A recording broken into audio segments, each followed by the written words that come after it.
El 2 de abril de 1982, 500 soldados argentinos desembarcaron en Puerto Stanley, izaron su bandera y el puerto pasó a llamarse Puerto Argentino.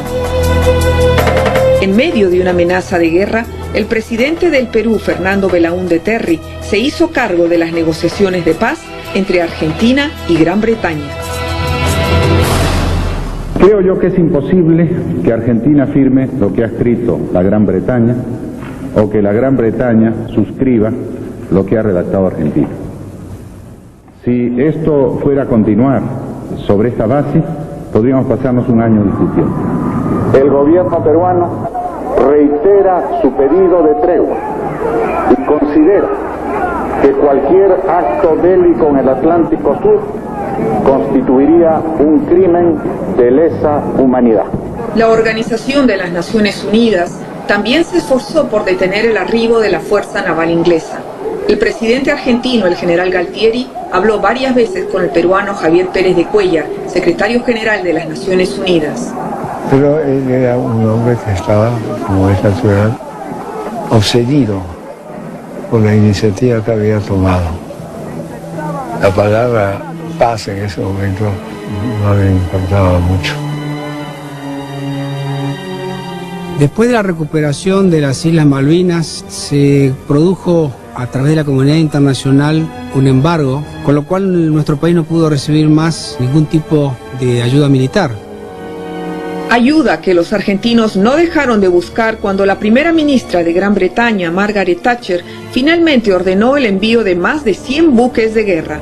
Ahora, ella era una mujer brillante, pero una mujer dura, ¿no? Además tenía detrás de ella todo el pueblo inglés, ¿no? Que lo tomaron como una cosa patriótica. Con 110 aviones de guerra, las fuerzas aéreas del sur golpearon con fuerza a la Armada Naval de Gran Bretaña. Pero la guerra seguía prolongándose y había necesidad de más armamento. No había ninguna duda que cuando Argentina fue embargada, el único aliado que lo cogió fue Perú. La razón fundamental es una misma visión de una América Latina libre, sin colonialismo y sin imperio. Y creo que Perú en eso comulgaba fuertemente con Argentina, no así Chile. Durante la guerra, Perú continuó con el apoyo militar a Argentina y envió personal técnico y repuestos que viajaron en un avión Hércules junto a un contingente de 10 aviones Mirage. El comando del grupo aéreo número 6 entonces nos reúne a los pilotos que ya estábamos previamente seleccionados para realizar una misión secreta de traslado de 10 aeronaves Mirage. El plan de vuelo contempló partir de la base de La Joya al sur del Perú hacia la base de Jujuy al norte de Argentina, para terminar en la base Tandil en la provincia de Buenos Aires. Los técnicos 3 o 4 días antes acondicionaron los aviones. Era prepararlos para un vuelo largo, pintarlos. Nos retiramos del uniforme de vuelo las insignias que nos identificaban con el Perú. Se les colocó la matrícula argentina de los aviones que habían sido derribados con su escarapela. Se le pusieron tanques auxiliares, los más grandes, y se hizo el trayecto entre La Joya y Jujuy en aproximadamente 3 horas. Pero 3 horas de vuelo en un Mirage es llegar al límite de combustible. Entonces o tenían que aterrizar en Jujuy o tenían que aterrizar, no tenían alternativas.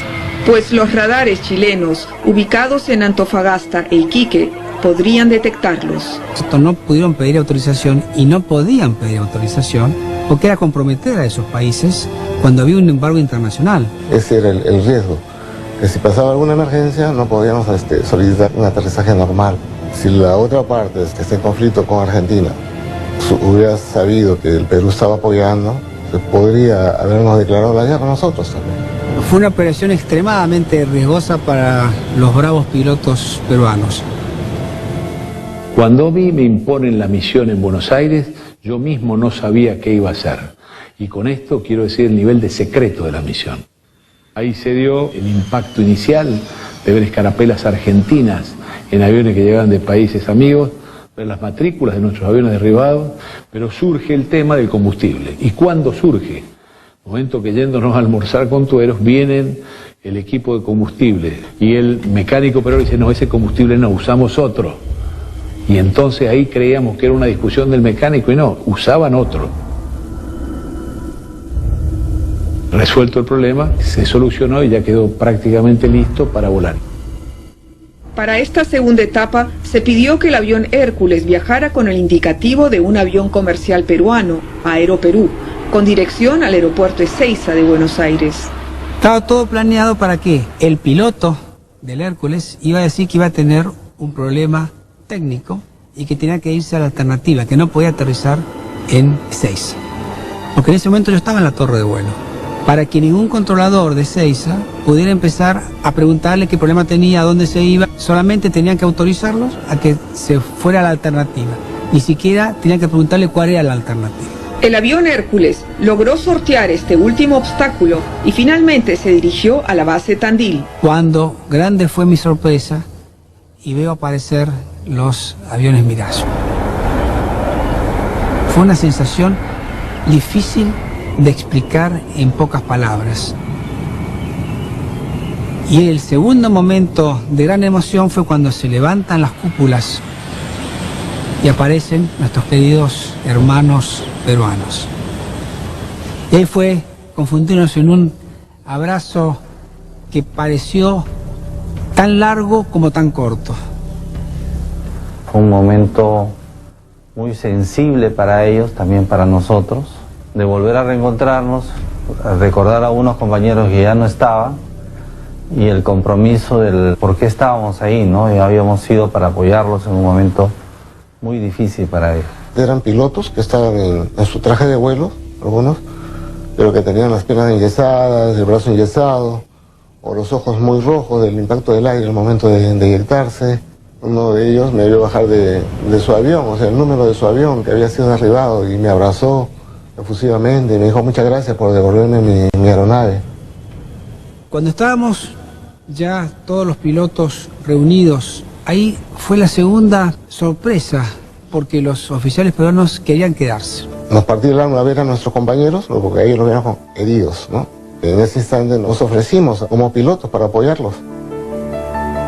El jefe de la misión de nosotros nos prohibió porque no estaba considerado esa situación, ¿no? Porque el riesgo que asumió Perú fue de que la consideraran involucrada en este conflicto, más aún sabiendo que el secretario general de las Naciones Unidas era peruano, y por eso es tan importante que destaco los esfuerzos que hizo Perú para evitar la guerra. Habrán sido 10 minutos desde que aterrizó el último avión hasta que estaban todos arriba del Hércules junto con sus mecánicos y se cerró la puerta y eran lágrimas que corrían por nuestros ojos hasta que despegó el avión y de golpe estábamos con 10 aviones más con la escarapela argentina, la matrícula argentina y listos ya para ser enviados a las bases de operaciones en el sur argentino.